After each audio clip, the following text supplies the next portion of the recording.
Hi, we've had a lot of questions lately about how we make videos a bit like this one, haven't we? Yes, we have. So we're going to show you. You might have seen videos where I accompany myself a bit like this one.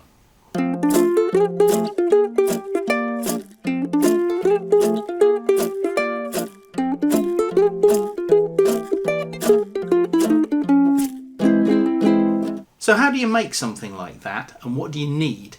Well, you might be surprised you can do it with relatively inexpensive equipment and maybe things that you've already got in your house. I'm going to show you, to start with, the very simplest way you can do it. And then in the second half of the video, I'll show you some things that you can do that might get you even better results.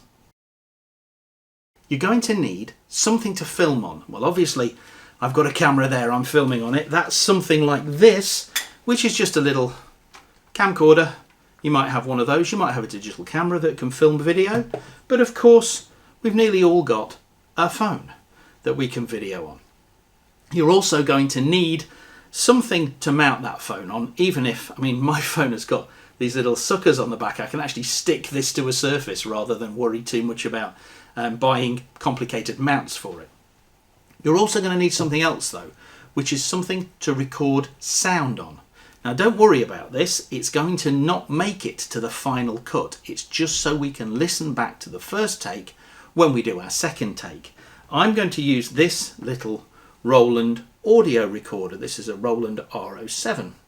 But there are lots of these available on the market. Some of them are well under £100, but you don't even need one of those because, yeah, you can also record audio on your phone. Now, of course, if you're using your phone to film with, well, maybe you could borrow somebody else's phone in the house and just record into their voice notes app on here.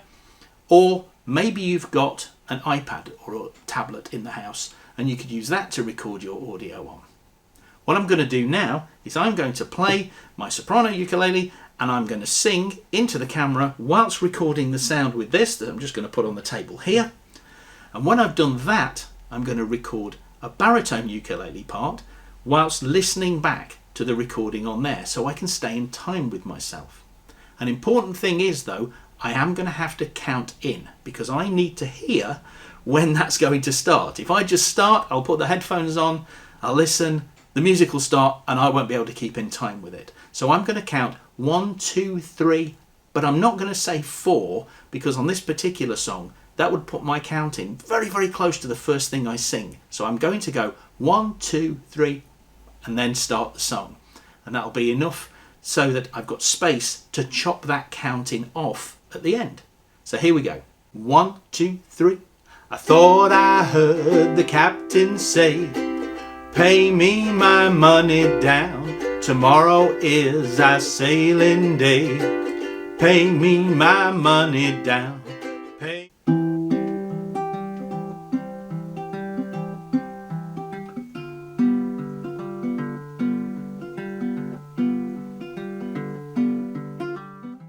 So now I've got 2 video recordings, one of me singing and playing soprano uke and one of me playing the baritone uke whilst listening to that audio recording. I don't need that audio recording anymore because I've got the sound of both of those takes on my camera. Now let's go over to the computer and have a look at what we've got. Okay, here we are in my software. Now I'm using Vegas, but you could do this in something like Shotcut, which is a free piece of software. If you're on a Mac, you can do this in iMovie. iMovie has the restriction of only having 2 tracks, but we're only doing 2 tracks here. So if you wanted to get started on this on iMovie, you could, and then maybe move on to some other software if you find that you really get into it and want to do more and more tracks, not just 2. I'm going to drag onto 1 track of my software here. I'm dragging on the soprano and then I'm going to drag underneath it and that's going to create a new track for me. So I've got 2 video tracks, the soprano and the audio that goes with the soprano, the baritone and the audio that goes with the baritone. Here's the thing though, they're not going to be in sync with each other, and in fact if I play this you'll hear just how awful it sounds. 1, 2, 3, I thought I heard the captain say, yeah. Pay me my money down. That sounds horrible. Plus, of course, we can only see me playing the soprano. And that's because when you're working in an editor like this, the one at the top will cover up, if you like, the one at the bottom. In fact, if I mute that track, you'll see my other one hiding underneath. In a moment, we're going to shift these one way and another and crop them so we can see both. But to start with, I'm going to zoom in and I'm just going to try and get them to line up using the waveforms. So if we have a listen to just this first one here, tomorrow, and go back to the very beginning. 1, 2, 3. I thought This is where I start singing. Now there's no counting on my baritone part because I'm listening to the counting on my headphones. So this bit of the waveform here is where I start playing the baritone. This bit of the waveform here is where I start playing the soprano. So if I zoom in and try and just visually line those up, when they look about right, I'm going to play it. Thought I heard the captain say, pay me my money. I can change the relative volume levels of each one here to mix it a little bit. So the baritone's there.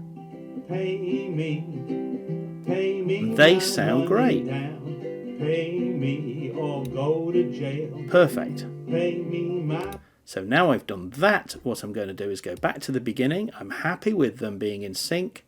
So I'm going to go here and I'm going to crop these two bits of video somewhere near the beginning, but at the same point, so that when I delete all of that, I have two videos that start at the same point, and I know they're in sync with each other.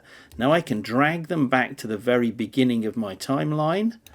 Let's just shrink that down so I can do that. And I know that because they're lined up at the beginning, they're in sync now. If I play them just to check. Okay. Now let's go to the end. Okay, we need to chop off that very end. Chop that one, and delete these bits. Now, I'm not doing anything particularly fancy here.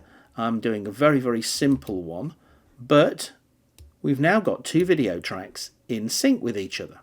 All I need to do now is crop and move the two videos so that I can see the other one next to me. So I'm going to crop my soprano one, and what I'm actually going to do to start with is I'm just going to move it like this. Now, it doesn't matter. You see what's happening? You can start to see that extra pot plant. That's the recording of the baritone. So if I put me over that side and then go down below here and do the same thing on the baritone but move me the other way, you'll see we're starting to get there. The problem is all of this here is in the way of the baritone one. So I then need to go into my effects for that channel and I need to crop that video. And as I said before, all of these things I'm doing now aren't particularly specific to any bit of video editing software. Any editing software will let you move things around and crop things. And that's really something for you to have a little look online and find out how to use the software that you're using. And then I am going to grab hold of this one and crop it, and you'll see what happens here. You know, I'm starting to chop off a bit of that top video and make space for the one underneath to show. Now, I did this in a very rushed way, so I didn't check if I was going to overlap with myself, but we can still fix that. If I crop as close as I can to me, and then I go back to my baritone, and okay, maybe I'll be happy with the headstock sticking off the edge of the screen slightly. Let's just do that. And maybe I don't mind if my arm disappears there, but if I do that, you can see that we are both going to be separate from each other and not overlapping. Now this is where, when you're doing it and you want something a little bit more slick and professional, you might want to spend a bit more time planning your shot and measuring out where you're going to sit and things like that. But there you go. There's the two of me next to each other. And as I said before, I'm wearing these great big headphones here, but I probably would have done something a bit more subtle if I wanted to make this a fancy video to actually put out there. So let's have a look what we've got now. Thought I heard the captain say, pay me my money down. tomorrow is our sailing day. Pay me my money down, pay me. Here's a fun thing you can do as well. Pay me my money I can alter the volume levels, but I can also, let me just stop that. I can also pan each one of these left and right within the stereo field. Well, because my soprano and voice is on the left, if I just take the audio and pan that a little bit to the left, and I take the baritone, because I'm sitting on my right there, and pan that about the same distance across to the right, that's near enough. Now, when I'm sitting in front of my two speakers as I am now, or wearing my headphones, the me on the left will appear to be more in my left ear, and the me on the right will be more in my right ear. It'll give the illusion that there are two of me sitting in front of me, slightly to the left and slightly to the right. Here we go. Captain said, pay me my money down. Tomorrow is our sailing day. Pay me my money down. When you've done that, in your software there'll be some option to turn that into an actual video, and then we'll be able to have a video that we could upload to YouTube or Facebook or anywhere else that you'd want to. Thought I heard the captain say, pay me my money down. Tomorrow is our sailing day. Pay me my money down. Pay me, pay me, pay me my money down. Pay me or go to jail. Pay me my money down. So there you have it. It's actually not that difficult. Once you've done it a couple of times, you get pretty used to doing it and start to spot the pitfalls. Maybe the first time or two that you do it, a bit like I did there, where I didn't really give myself enough space. I would think, oh, next time I do it, maybe I'll zoom my camera out a bit and give myself a bit more space around me so that I've got more room to move me around, for example. But you'll find that the more you do, the easier it gets. But I did say at the beginning, there are some things you can do to get better results. Now, I did that in the simplest possible way just now. I'm using my camcorder, which is no better or worse for filming than a phone. The thing I like about it is, it's very similar to this one here, is that because these have a screen that pops out, that screen also turns around. So right now I'm looking at myself in the little flip screen of that camera, and I can see I'm in shot, which was very useful for the opening shot of this video, because I had to make sure that when there were two of me talking to each other at the beginning, I could look down my background and go, I have to stay this side of that bit, and then when I go over here, I have to stay this side of that bit. But other things you could do, the video at the beginning, for example, Deep Henderson, that one I was in front of a green screen. So I've got a little, I won't get it out now because it pops up, but this is a pop-up, little, like a pop-up tent, but it's just a flat green screen that folds into this little bag, pops up, and I put that behind me, and then when I go into my software, I'm able to make the background disappear using chroma key. Again, I'm not going to attempt to teach you how to do that now. There are lots of videos online that will show you how to do that. But if you do that with two of those videos, you'll just end up with two of you and a black background. It'll disappear. And then you add another track underneath, and that track has whatever still image you want to have behind you. And that's a video like this one, for example, where I've got an image that is behind two of me, and each one of mine is done in front of a green screen. You get this kind of effect. I'm going back to Arkansas.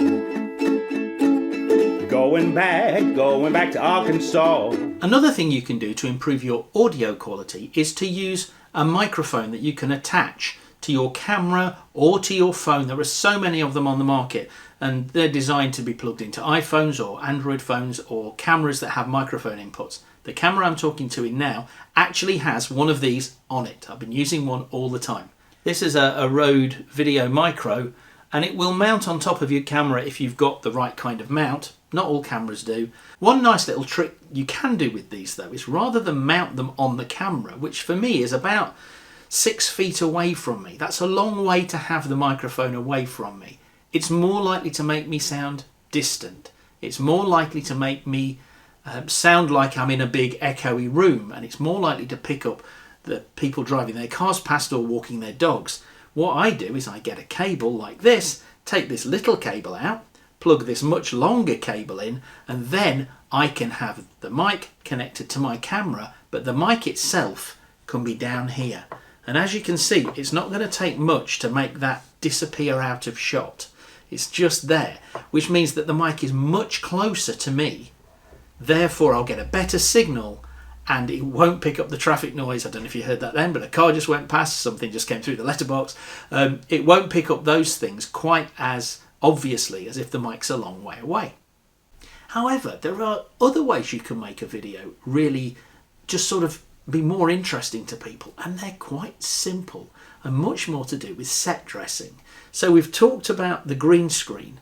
If you look on some of my videos, I didn't do it today, but sometimes I will wear a different shirt or a different hat for the two different parts, so that it is me trying to give the impression even more that there are two of me. That's a nice little thing you can do. You could even divide your screen up into 4 parts. You could record more and more parts and just keep doing the same process, adding a new part over and over again and shifting the video around on the screen until you can see all 4 parts. You can even do it with people that aren't with you, because what I could do is I could make a video, and I've done this many times, and send the video to somebody else, and they can listen back to that video, maybe from headphones from their phone that they're playing the video on, or from their computer, and they can record their part along with it, send that part back to me, and I'll show you a video in a moment where we weren't all in the same place, we weren't even in the same country.